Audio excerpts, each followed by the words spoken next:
Alrighty, this is the pedal you guys sent me after months of missing the order or whatever. And if you notice, all the knobs are completely wide open. Here's the amp I'm plugged into. There's the cable into my guitar, blah, blah, blah. Alright, see, clean reverb. Turn on the pedal. It's actually lower in power and no chorus effect whatsoever. Just in case, we can turn the reverb off for you. That thing should be going batshit crazy right now with effects.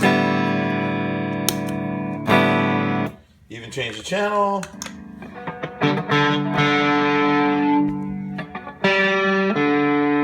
Semi dirty.